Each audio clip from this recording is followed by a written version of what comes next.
Щиро зізналися штаб оборони Великої Британії. Вони сказали наступне, процитую. Британські військові не змогли б воювати з Росією довше 2 місяців.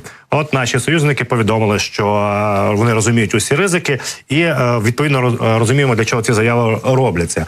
Наштовхувати інші країни, які, можна так сказати, вольяжніше ставляться до підтримки України, а ми читаємо між рядків обороноздатності Європи, аби вони активніше допомагали саме Україні в війні проти Росії. Тому що жодна армія Європи, напевне, не зможе довго вистояти в тих умовах, в яких зараз працюють наші Збройні сили України, наші оборонці, наші інші підрозділи. Більш того, хочу вам сказати, що самі бійці з важких напрямків, таких як Роботин, я вам нагадаю, це Оріхів, це напрямок Токмака, Мелітополя і до Криму.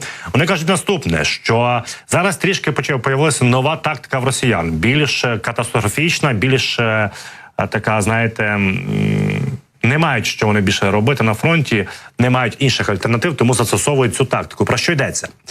Кажуть наші бійці, що щодня як мінімум 20-30 солдатів Росія кидає на м'ясні штурми, тобто свідомо знаючи, що вони не повернуться. Але також почали застосовувати іншу тактику. Вони начиняють бронетехніку вибухівкою і також відправляють на вогневі рубежі, на нуль, так би мовити.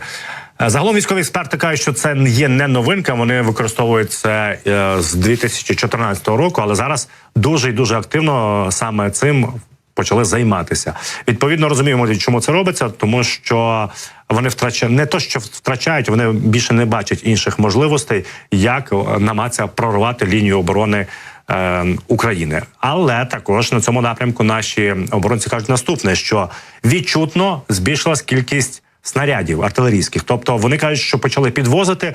Очевидно, працює вже система постачання від чехів, також, можливо, і країн Балтії, можливо, і Болгарія, де є потужності, які потрібні Україні для виготовлення снарядів. Кажуть, що на краще значно змінилася ситуація з снарядами, і тепер ми можемо бити по позиціях ворога. Це ми говоримо зараз про Запорізький напрямок.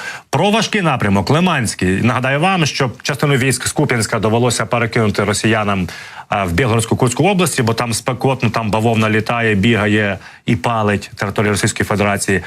Від Куп'янська вони частково відмовились, хоча ситуація далі складна, кажуть наші оборонці, але свої сили вони в основному зорієнтували на Тернах біля річки Чорний Жеребець. Терни, Ямполівка, від напрямку Лиману. Ціль – це зайти в Лиман, далі Слов'янськ, Костянтинівка, Краматорськ. Але суть в тому, що наші бійці кажуть, що 3 місяці намагалися окупанти просунутися до Терн, а Терни знаходяться на системі водоймів від річки Чорний Жеребець. Натомість не те, що вони не змогли просунутися, а наші оборонці за останні дні їх відкинули. Знову ж таки, завдяки тому, що з'явились також артилерійські снаряди. Ну і також на Авдіївському напрямку наші бійці повідомляють, що на Бредлі, на інших машинах вони активно нищать техніку противника. Загалом хочу вам сказати, що ось аналітики кажуть наступне. Особливо лютий місяць став крахом для бронетехніки Російської Федерації. От я вам казав про Роботинський напрямок, де вони начиняють БТР, БМП вибухівкою. Так от, якщо підрахувати, подивитися нищення техніки, саме в лютому місяці 24-го року співвідношення наступні. На один втрачений танк, Росія втрачала 10 одиниць БМП або БТР. Це безпрецедентна кількість. Якщо подивитися на графік кривих, то це такі от, знаєте, як біткоін злетів за останній місяць, отак от і втрата техніки росіян також злетіла за лютий місяць. Дякуємо і вітаємо наших оборонців за таку роботу рутинну кожного дня.